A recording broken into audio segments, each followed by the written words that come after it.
como é que começou aqui no Brasil essa história da securitização, né? Esse esquema foi apresentado por uma propaganda irresistível. A propaganda é a seguinte: nós temos aqui uma solução para acelerar a cobrança da dívida ativa podre. Então, nós sabemos que todos os entes federados possuem uma montanha de dívida ativa. Sabemos que grande parte dessa dívida ativa é incobrável, empresas que já quebraram há muito tempo, que já desapareceram, que os sócios não têm bens, ou pessoas físicas que já morreram, não deixaram bens, etc.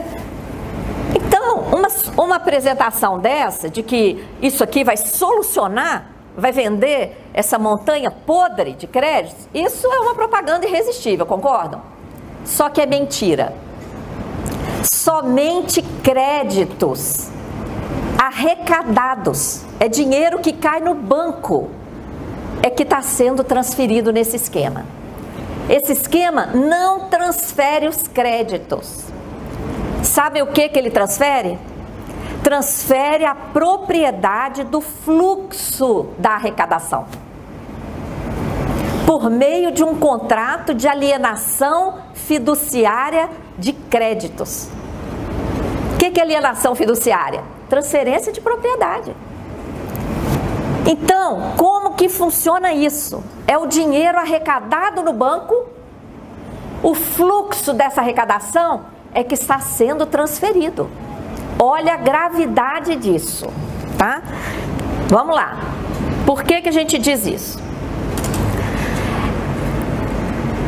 Esse mecanismo, ele está sendo considerado uma engenharia financeira complexa.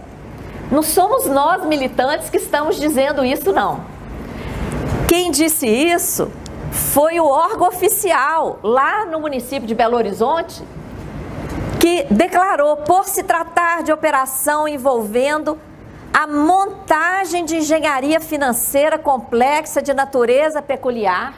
Olha isso, tá? Por quê? Para esconder porque isso é fraude. Para esconder uma fraude dessa, que desvia a arrecadação e que gera dívida pública de forma ilegal, você tem que construir um negócio bem truncado, para ninguém perceber, tá?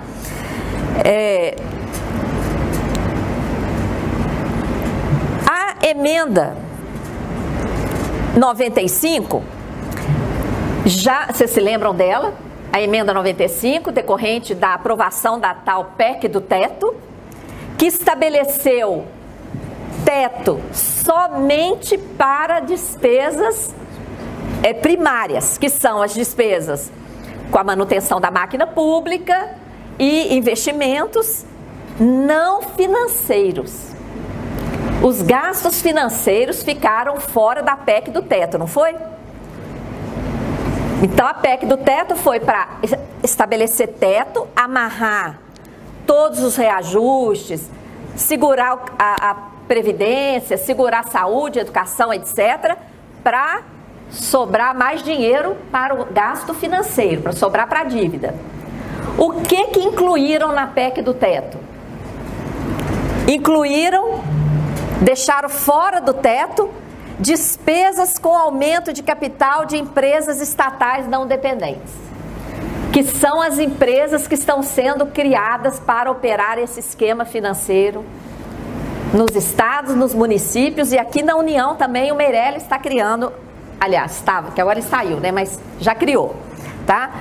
E para operar, estão em andamento no Congresso Nacional vários projetos. A gente fala que são projetos cifrados, porque se você lê o texto do projeto, você não vai entender o que ele realmente quer dizer.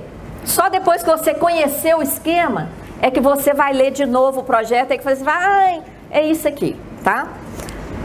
Vamos então, nós preparamos alguns diagramas para entender como que funciona esse projeto de securitização, na prática mesmo, tá? Porque não adianta ficar lendo o projeto de lei, depois a gente pode até fazer isso, né? Mas o importante é entender o fluxo, como que funciona o esquema, tá? Como que funciona? Primeiro, os créditos pagos pelos contribuintes, tá? Todos os contribuintes não estão nem sabendo que esse crédito está sendo cedido, eles estão pagando seus créditos tributários da mesma forma na rede bancária. Esse dinheiro cai na rede bancária. E como é que funciona hoje?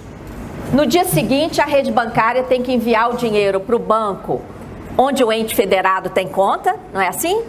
E no dia seguinte, esse banco tem que depositar na conta do ente federado. Ok? O que esse esquema produz? O dinheiro vai cair na rede bancária do mesmo jeito, só que ele não vai chegar na conta do ente federado no dia seguinte.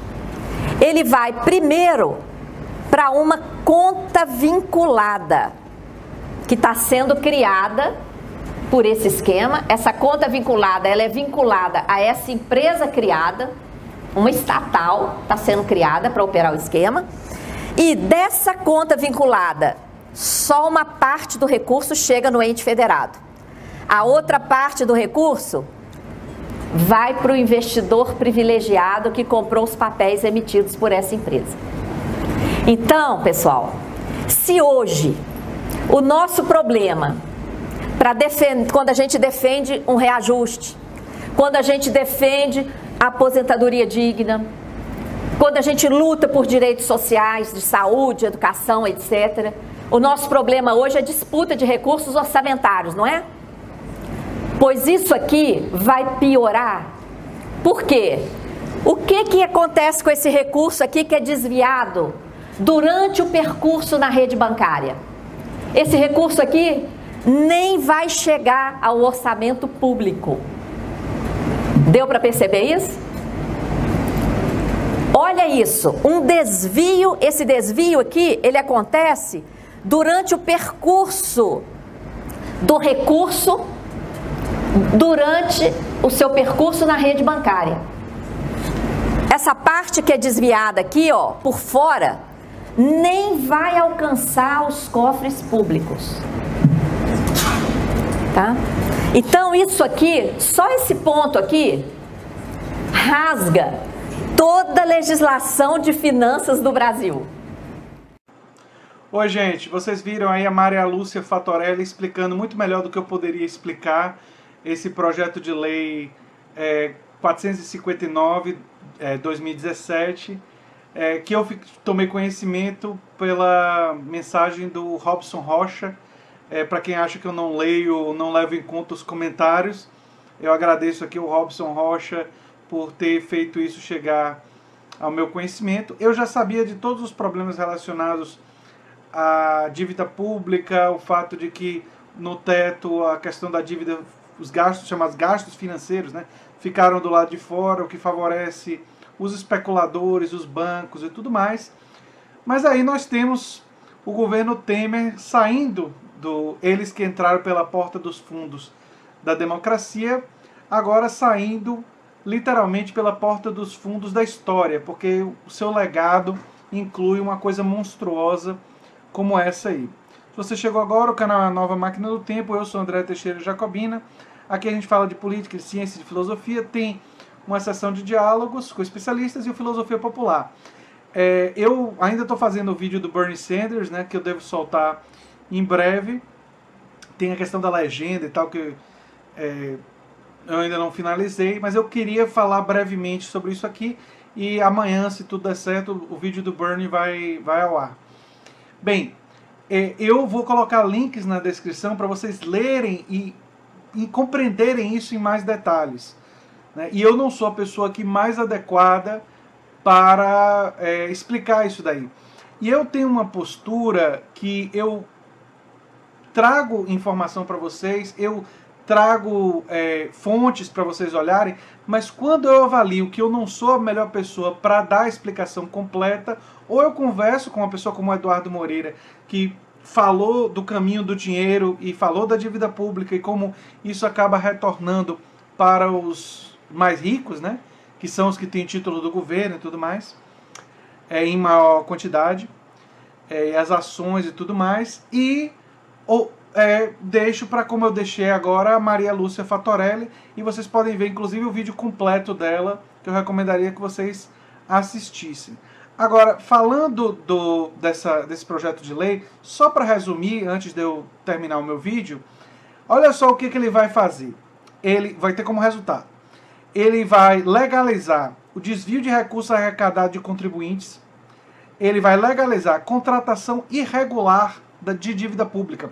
Uma auditoria da dívida pública poderia levar ao cancelamento de contratações irregulares, né? Mas esse projeto de lei vai legalizar essas contratações irregulares e vai tornar muito mais difícil que essas sejam canceladas. Vai legalizar o comprometimento de estados com vultuosas garantias e indenizações. Vai legalizar a transferência de propriedade, a alienação fiduciária, de fluxo de arrecadação de tributos. Vai desrespeitar, ele legaliza o desrespeito à legislação de finanças do país. E ele legaliza prejuízos financeiros aos cofres públicos. Porque quando anteriormente você poderia ir atrás de determinados prejuízos e recuperar o dinheiro, vai ficar muito mais difícil com esse projeto de lei. Então essa história de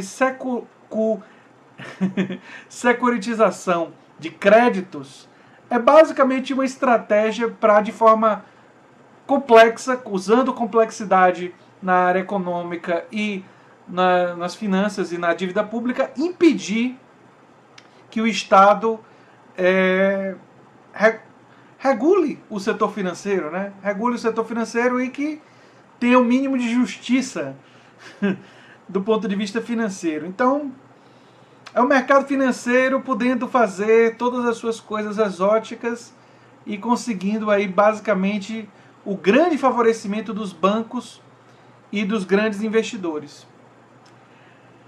Eu não tenho muito mais a dizer, sugiro que vocês leiam o folheto explicativo, sugiro que vocês assistam o vídeo da Maria Lúcia Fatorelli.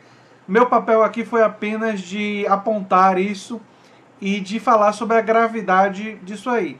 Do ponto de vista político, que é o que eu analisei no meu mestrado, no meu doutorado, é o que eu analiso, né? E o que eu posso dizer aqui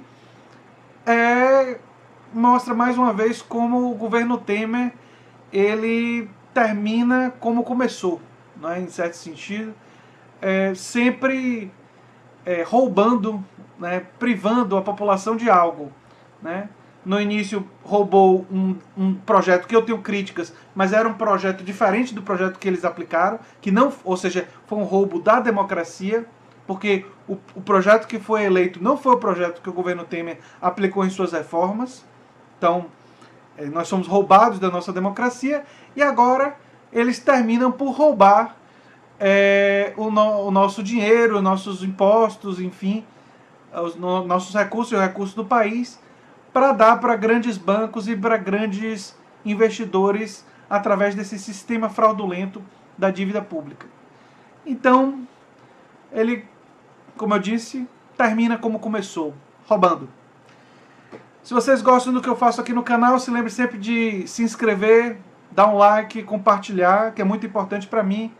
E eu torço aí que vocês possam ajudar o canal a crescer, que é muito, enfim, vai me incentivar a continuar fazendo isso daqui.